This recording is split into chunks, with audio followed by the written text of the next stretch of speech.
Welcome to Trendsetters. I mean, I'm not a new face, I'm a familiar face, but you don't see me quite often, but today you do. It's a fantastic Friday and I'm welcoming you. My name is Claudia Naisabo. I have the pleasure of hosting the show today with an amazing panel. But first, the hashtag is TTTT. Make sure you engage with us on social media. We have lots of conversations, a lot to dive in. It's been a fun-packed week, an exciting week. Tumeanza kuona vitu zenye watu wanafanyanga huku kwa commando movies and all that. Kenyans have become creative with what they're doing out here, and we'll get to that in just a little bit. But I want to familiarize with the panel. Let's start with my father's left, Daddy Mato. What's up, Mato? Kidogo nimesikia, let me start with my father.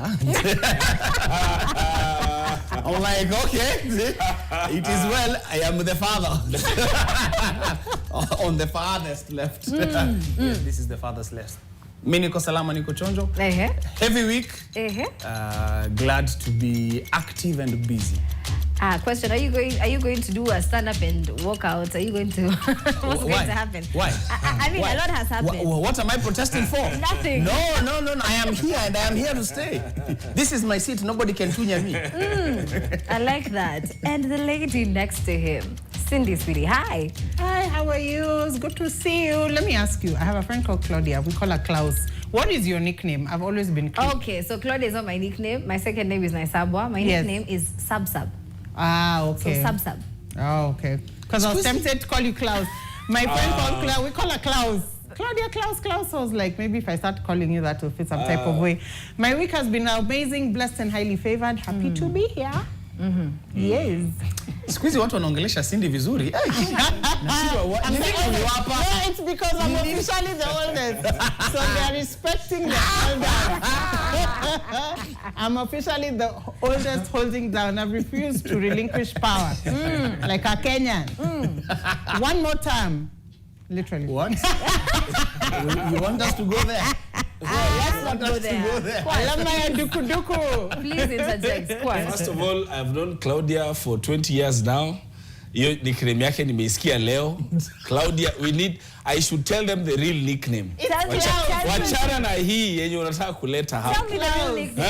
Tell me the real one. Ni gani? No, it's okay. I'll still be cool. And then Cindy. Yes. You know you're the only one who's served all the 4 terms of this show. It's true. That's what I'm saying. One more term. And for anyone who's wondering, that's why we have Claudia, so that she can average our ages. The average age at least ikuje chini kidogo, because otherwise... Claudia for coming and bringing that. Thank you very much. Otherwise this would not be a youthful show anymore. My week has been great, Claudia. I'm happy to be back on the show. My week has also been fantastic. Wacha niwaambie, hii mvua kidogo inifanya nikuwe mgonjwa. Mimi na pikipiki na 1 and 2. So you can imagine. Bado hujaacha hiyo? Imagine, no? Me I'm Gen Z, I'm spirited. Bado unafukuzana na wao? Niko na nguvu bado in my bones. Unaona in 1998 Cindy pale Eldoret akienda Moi, she used to tell herself, I'm invisible. Yes. Mimi tapanda pikipiki mpaka nikuwe mshosho. By the way, we used to panda the original boda. Yes. Bicycle. Yeah. Yes. Unaketi na side moja. Kabisa, kuna they were padded, ilikuwa na doido.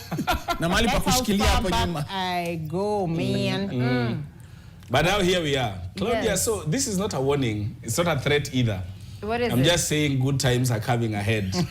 When the sweater will be your friend. Utafika tu. This sweater man niduve, but I hear this is the season for watu wawili. Moja ende chai, mwingine apake mkate. Correct.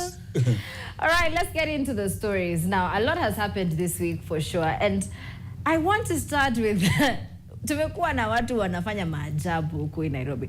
For example, again, robbery is at an all-time high. Crime is growing in the streets of Nairobi and across Kenya. And this is concerning. This is mainly concerning kwa sababu, we were not seeing this. Is this the economy? There's so much to discuss around that. But we've seen 2 videos of 2 young gentlemen doing the most insane things. Kuna mwingine ameingia kwa maji ya sewage kabisa. And he's like, hey, Cheki, this is the only way I can run away from mob justice. There's another one who got on top of the roof.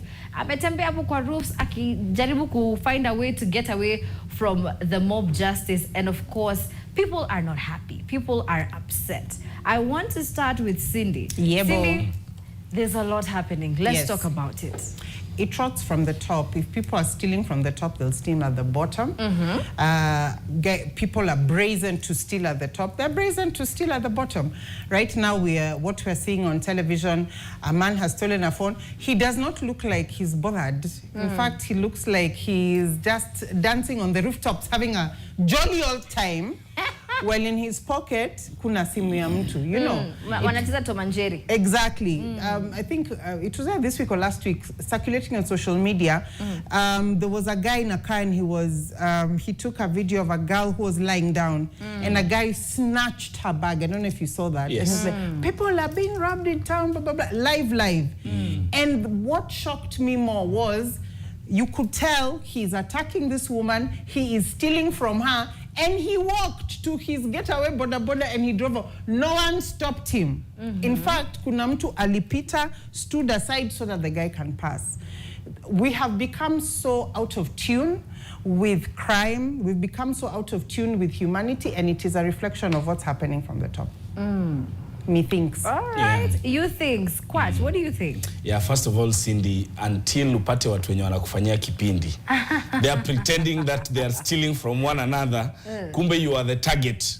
So you get out of your car, you go to try and help. Alafu sasa kipindi inakubadilikia. Oh yes, yeah, I've heard of that. Yeah, yes. That's why a lot of Kenyans are now not affected. Are not chalanting. Yeah, they are not chalanting. They've refused to chalant. They have decided to instead record, and maybe justice will be achieved later. Because sometimes also recording is a way to get the thief to be caught. Yeah. Because I've seen a number of times the DCI has been able to follow up on a case and have been able to nab the guy out of just the videos. So I'm hoping that still the recording thing is able to help. Absolutely. But also at the same time, crime becomes high as a reflection of the state of the economy. And this is something I keep saying, that however much people in the high places will keep saying that inflation rates are better, that our economy is doing nicely, oh, sijui nini, it will always find a way to reflect on ground. Kabisa. That if you get people into nice houses and they do not have the economical ability to live in those nice houses, it will always show. Those places will instead become blocks of crime. Wataibiana kwa clothesline. Exactly. So that's why I'm saying that we should, of course, and then there's always a thing also about, Cindy, we've been here for a while, and we have observed that around election times, there is always something about Nairobi and crime. Are you calling yourself old? No, we are old. That one we have to accept. It's always a thing of, in Anzanga, a lot of these videos surface when there is either by-election, election, something that is going to happen, so that someone can swoop in and say, I will solve it. Okay. I hope this is not one of those. All right. I always like when Quatch talks about how old he is, and then he excludes me from that. I know I look young. I know. You know, Mato had to call himself daddy so that all of us, we call him Daddy Mato. All right, so I agree with you on one thing. I just want to add a little caveat, Quatch. The economy might be good, yes, but it's not that the economy is bad, that's why there's an upsurge of crime. It's just the gap between the top and the bottom increasing. When the gap between the top and the bottom is higher, that's when there is an upsurge of crime, because the have-nots want what the haves have. You know, and this is one of those cases. Of course, we do not condone crime, but we should also not be for mob justice. I mean, these guys were just trying to survive whatever they needed to do to survive. Not just in stealing of the phone, but also in staying alive by diving into sewers and also running atop rooftops. Fight or flight. Yeah, I mean, it's survival for the fittest. That's how fit they felt they were. But of course, we do not condone crime, and we also do not condone mob justice. No, I mean, you're making the walkways. Better make the walkways safe so that we are able to walk on the walkways you've made. Otherwise, there'll be an empty investment. So what you're saying is someone is not doing their job, Kwach. A lot of people are not doing their job. We are not even alluding to it. Right. We are hitting that nail on the head. With that well said, I attended an event over the weekend and I got a chance to see Nyashinski performing. And I looked at a certain couple and I was like, you know what? Now this is what we call love with upper body strength. A Kenyan gentleman was spotted at a live concert carrying his girlfriend on his shoulders so she could get a better view of the performance. While most of us are busy complaining about tall people blocking our view, this man said, not on my watch. And social medias are calling it relationship goals. By not only did he show strength, he showed intention. In a world where people struggle to text back, this one is out here providing elevation services. Ladies, Cindy, I'll start with you. Is this the standard? Can never be me. And to the men, are you doing your arms workouts? Kwanza, me, my What's husband happening? would look at me and tell me, Cindy, don't even tell me. dare. Don't even dare. You will see him at the same eye level like we will see. I'm happy for them. You know, I like different forms of expression of love. I felt for the guy because not only was he carrying her weight literally, but she was bobbing up and down. So this is like a full body workout. And then I was just wondering, so here he's showing his love, he's carried the chick on the, and now you see Nyashinski has to look at her because she's so promiscuous. And then he starts katiaring her. What happens next? And I'm Shukisha, ama bado ana AD flow ya vibes kutoka Nyashinski na what Come on. No, I was just wondering what happens if he's like, hey, you know, I've given you my attention, then he sings a song. So you know how artists are, they're carried away, maybe the song is a little saucy, and he's directing it to her. Will the guy also be looking at Nyashinski or... Nikuinue upigie Nyashinski. Yes. Like Nyashinski umpigie. It's what I'm saying. But I'm like, that would be so awkward. One thing that I know for sure, it is campaign period. And This guy is campaigning. For? I can assure you, 1000%. There is no man ametoka na bibi yake kwa nyumba. Hiyo ni ukweli. Amekuja kumuinua kwa concert. Hakuna. There is not one. Hatuinui, No, not by in the way. Kenya. Ati tumetoka na yeye kwa nyumba, umeoga nikainulie mwanaume mwingine akuone. Are we serious as a nation? It's never worked. That man is only in the campaign period, and I hope whatever he was campaigning for, he's got it. he succeeded in the campaign, because it's never the same also at the same time, because a lot of things can go wrong. Hii concert unaweza pata mtu amekuinua tu, you know, very innocently. Kumbe the person amekuinua is not the person mwenye anafaa kukuinua. Then social media now, the case of that CEO all over again. Yes. But it's interesting that we have seen, well, of course, the back of the lady, but we don't even know who the gentleman is. Do we even know who the lady is even? We We've don't. not even seen them. No, But I know. mimi yangu sitaki kusema mengi kwa sababu mapenzi wewe. Mimi sitaki kusema mengi. But all I'd say is this, for those who keep on referencing to that clip and saying, kama sio hivi, mimi sitaki, please Then understand. usitake. Please understand, there are many forms of, as Cynthia said, expression of love. Yeah. There are many forms of expression of love. Nimekuja na unga. And it all goes... That's it. Simiti. And it all comes from the power that you have been afforded. It could be physical power, like this gentleman. It could be intellectual power. It could be emotional power. It could be financial power. Financial. It's just power play. This is power play. This guy was Could be power. Sisi tunataka power. Hatukai bila power. Mpende msipende. Power. Tunataka power. I want you to tell me what you think of this relationship. The hashtag is TTTT. Acha na hii kamati ya roho chafu. Clearly, our watu wote, they think the same. We're going to be right back after this break. More stories, so stay tuned.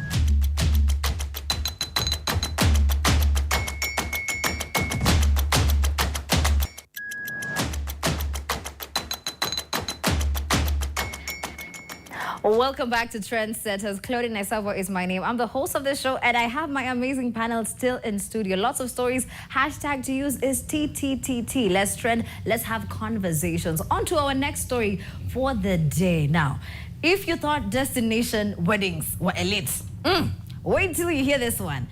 Now, wealthy Kenyans are now hiring Boeing jets, wait for it, to host weddings and luxury parties mid-air. Yes, vows, champagne, celebration at 30,000 feet. Forget walking down the aisle. This one is flying down the aisle. From customized interiors to private guest lists. This is soft life with wings. Because why say I do on the ground when you can say it in the clouds? Unajua kuna hii meme.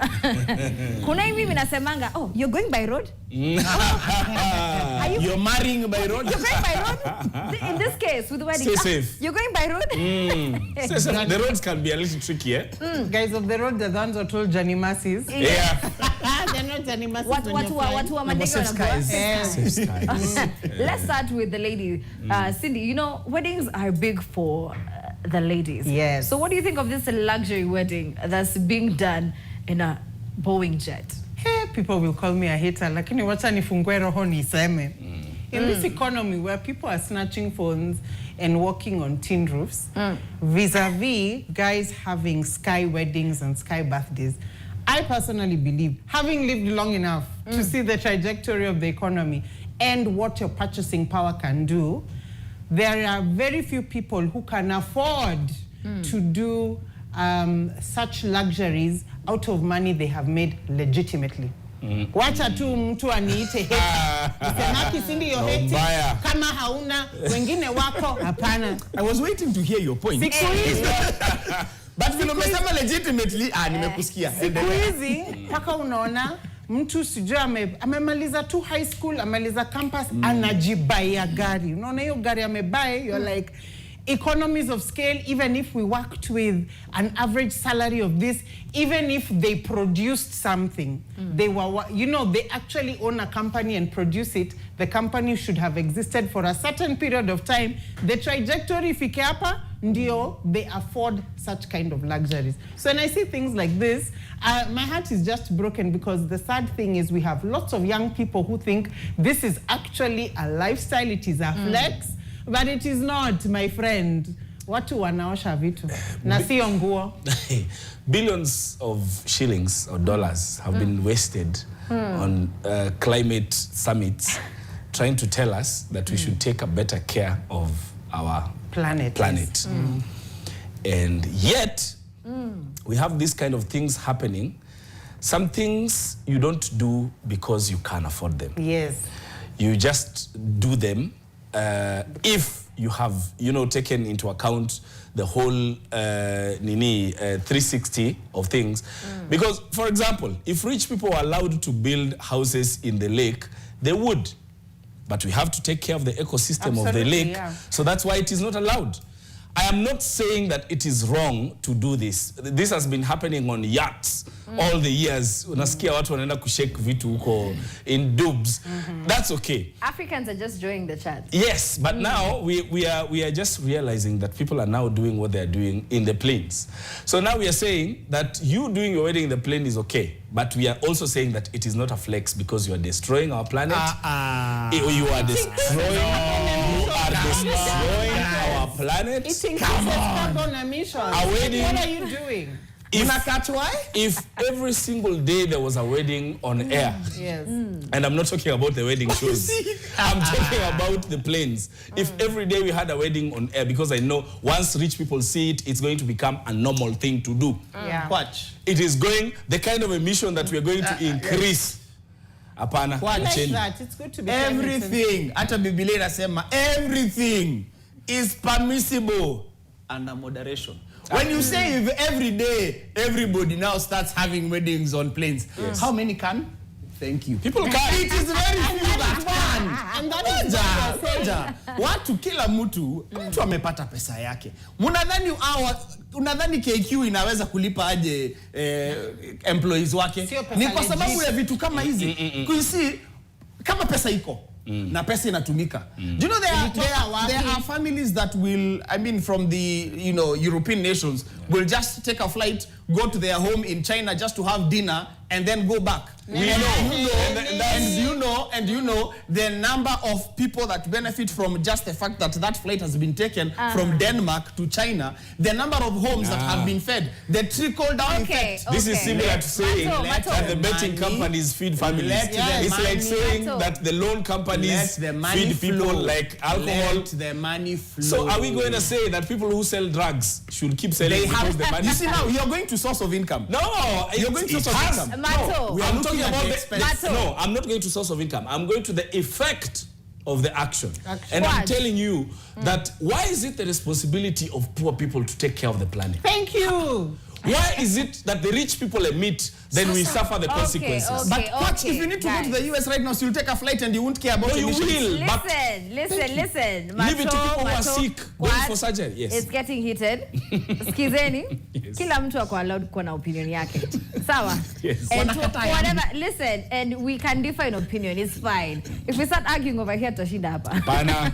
Huyu yeye yake and is you not know what? legit. If you want to do your wedding pale kwa on beach, air, if you want to do it on air, if you want to do it on the road, underwater, ukitaka kwenda kanisa, to each their own. Thank you. Let's finish at that. I don't agree. Let's finish at that. Wedding kama watu wako kwa hewa. Catch why? You people are very dramatic. Wengine tunaenda kutibiwa. Tunataka bouncing castle. Tutakulaje pilau huko juu? Ndio mwanze kutuambia ndege iko na capacity.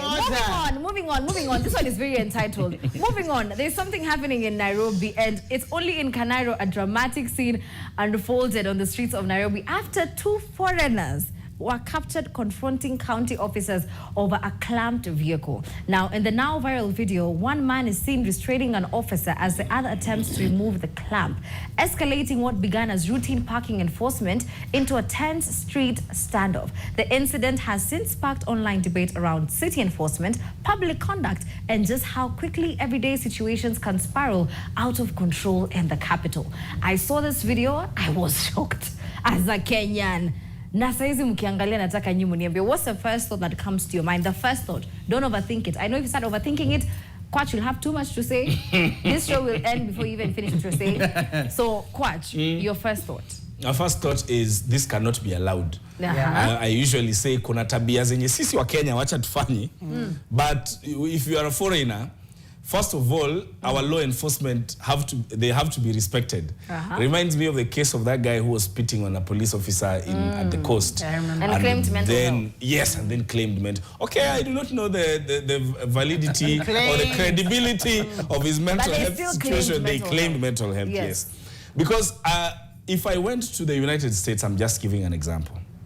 If I went there, regardless of whether I'm right or wrong, and did what this guy is doing to their enforcing authority. Even a mall officer. Not even a simple mall officer. Exactly. Yes. My color would get me mutaweka matanga. You guys will contribute, mutajua kwetu mutakula githeri. That's why we are saying we cannot allow it. You know that thing of when we fight in-house with my brothers, we are allowed to fight, but no one can beat my brother from outside. Yeah. That is what I'm saying right now, that it cannot be allowed. Yeah. All right, Cindy. I'm a Pan-Africanist, so this really pisses me off. Okay. Because it's so sad that it is another example of how, as Kenyans, we have still not gotten over the black and white sort of mirage where we think white is power. I agree with Kwach. If it was black Kenyan doing that, saizi, watu wangekuwa hata washamu of justice. Unafanyia watu. But because of the skin color, people back off. Makes me wonder even if the Russian man got away with what he got away with because he approached women in a different language. He said, follow me, and they followed because of that skin color. Looking ahead, what is the solution? Because now I've decided this year I just won't complain, I'll give solutions. Solution is always in the education. Our basic education, I love what CBC is doing now. Bring in a little bit of Africanism, like what we are seeing is happening in the West, where they are bringing back their culture in the education system. Let us be proud of who we are, how we look like, our skin color, our skin tones, because this is actually ridiculous that in this day and age, kuna watu wanafanya hivyo. My personal experience, I was in a supermarket in Naivasha. There was a teller, there was me, and then there was a tourist, and yes, the teller, me, and the tourist. Then a guy behind the tourist. So, no, there was somebody in front of me. Yeah. The guy in front of me asked the tourist, "We kuja ulipe?" Nilizusha yangu yote, by the way. Nikasema hapana, it cannot happen, because he would never have done that if it was not for the color of the skin. So it goes to show we have not emancipated ourselves from the mental slavery. All right, Daddy Mato, your remarks? Mimi hata sitaki kusema mengi. Wamesema yote. But fact remains, I mean, had it been a Kenyan, probably would have wanted to know what's the story. Because sometimes... Kanjo is kanjo. Kanjo is kanjo. So I think that also goes to ask, hata sisi, kidogo tunakuwa triggered by skin color kwa sababu hatutaki kujua what's the story. Hebu tujiulize tu. Tujiuliza tu. Asi mbaya kujiuliza. Nauliza. Like, so because it's that skin color tukwame hapo. We should not care about the story. All I'm just saying, for sure, fact is, had we been in their home countries, we wouldn't be alive to even talk about these stories if we were the ones who are So it is skin color. That's for sure. That is for sure. Or we'll even face the harshness of judgment. From sentencing to treatment. Let's have this conversation. Daddy Mato has posed a good question. I leave it to you. The hashtag to use is TTT. We're taking a short break and we'll be right back.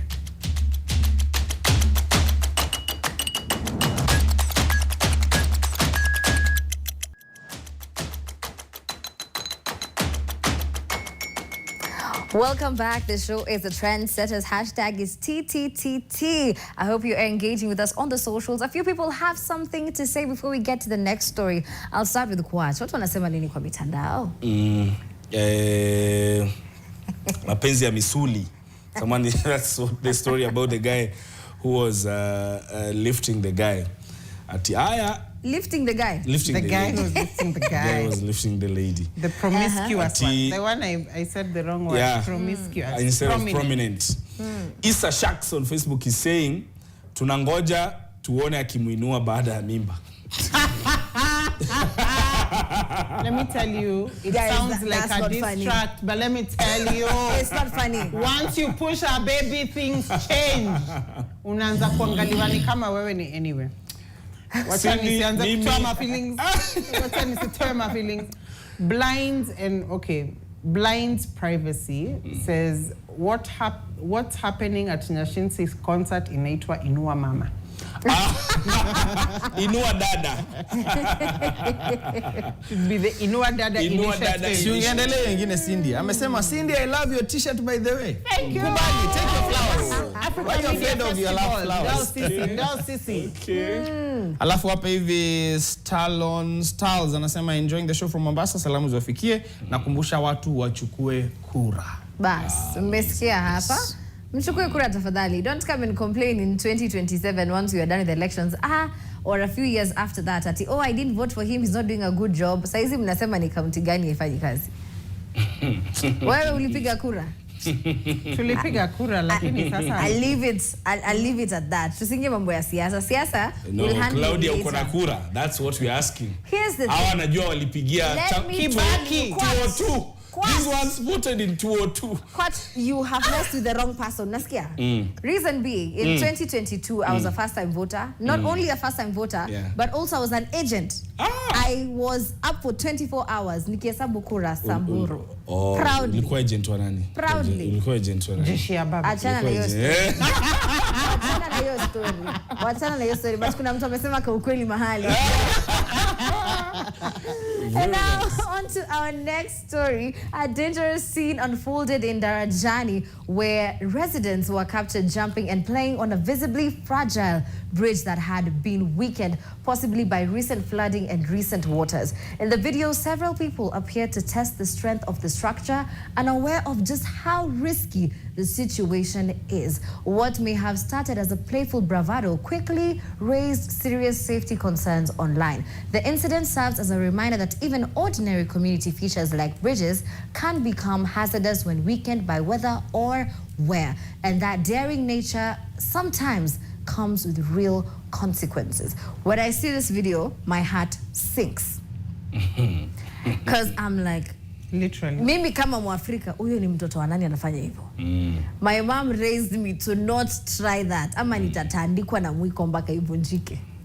Cindy, as a mother, as someone who's a lived public long. figure.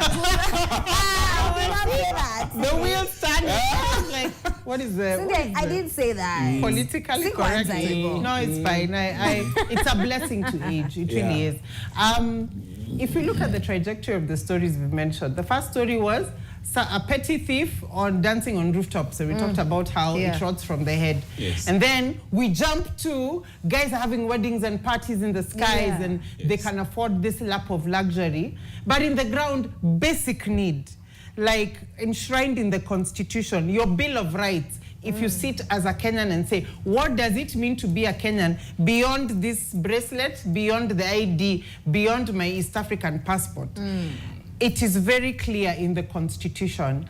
Other than food, shelter, all that thing, the government ensuring that you are safe, that you are prospering in this land, they have to ensure that they give you the tools to succeed. Infrastructure. Infrastructure is where that comes in. Yeah. So they ensure there are roads, because when there are roads, you will go to work, you go to the shamba, you produce something, the economy will grow.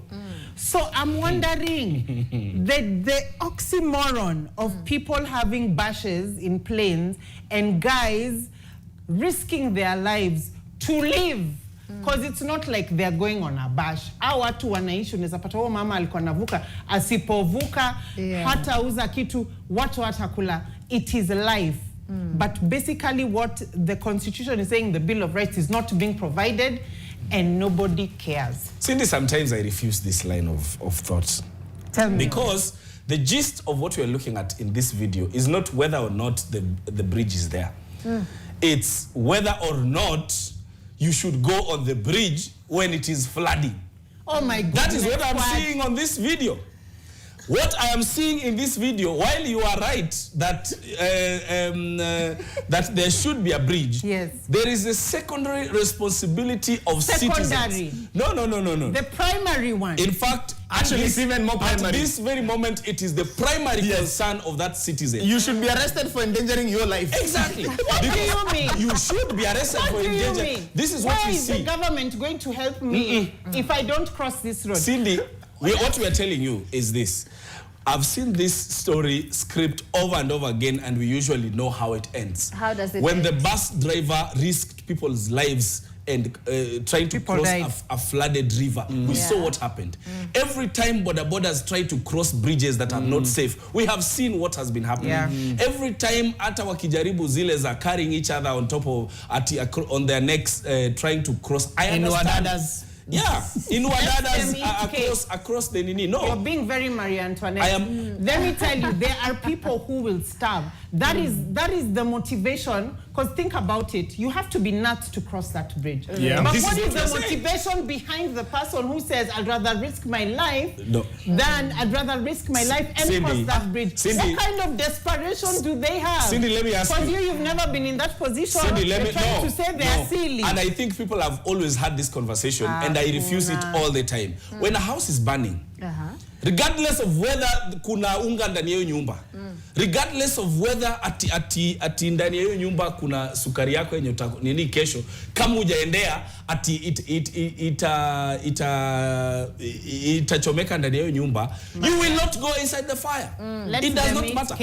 And also, when a building is coming down and people are getting buried inside the building, people run away and leave their belongings in that building. And you know what? Your life is more important than anything you're crossing. Cross alive. Yes. I want to say something, but I feel like Mato is burning. There's something in Let me tell you, like he wants to come out. You know what I love about this show? If you give somebody enough time, watajikanga wao wenyewe. Sidi umejikanga tu sahi. Because you are talking about A gentleman who decided that the risk of spending the night hungry does not allow him to not snatch that phone and end up hiding in the sewers and on rooftops. And then you've used the same argument to say the risk of sleeping hungry will make me cross this bridge. I mean, come on. It depends on the context. It's everything. The motivation is the same. No. Two things can be right. Two things can be different and they can also be right. I love that, yes. Here's the thing. Till today, and I think it happened earlier on, I saw in the news, there was a lorry that had an accident, a fuel tanker. People are to this day, running for people fuel. Are still running for fuel. Yeah. Why? You know, you need to ask yourself why. Yes. In this show, we've talked a lot about cops bribing, blah, blah, blah, blah, blah. Yes. We never get to the root cause. Yes, bribing is wrong. Yes, stealing is wrong, and crossing the bridges. But what is the root cause? Unless we address this root cause, people will forever cross bridges, steal phones, siphon fuel. The root cause is poverty. This is risking life. It is poverty. You build a bridge, they will go on top of a tree. You cut down the tree, they will build them a bridge. I know that. Give them enough rope to hang themselves with. But at least give them a bridge, Jermaine. Okay. Kwach, umemaliza? I was going to say it, Cindy, while she is also right that there is the responsibility of the powers that be, let's not take citizen safety responsibility from their own hands. Okay, that I agree. True. Kuna kitu moja tu. Kuna kitu moja, there's another angle to this story tumesahau. Wale watu wa kuchochana by force by fire. Hii inaenda hapo utapita hapa hii. Hii hapana. Usiwaamini hao. Usiwaamini hao.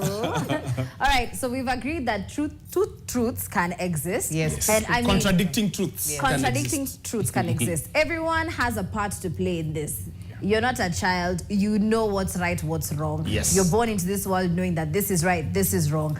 And also, there is a part that the government or the people of that area are supposed to play. If it's the MP, if it's whoever's in charge of the infrastructure of the area, you have failed those people. And those people putting themselves at stake and at risk, you are to be blamed for what happens to you. So it comes down to what's the incentive, what's the reason for these guys doing this? Priorities. Absolutely.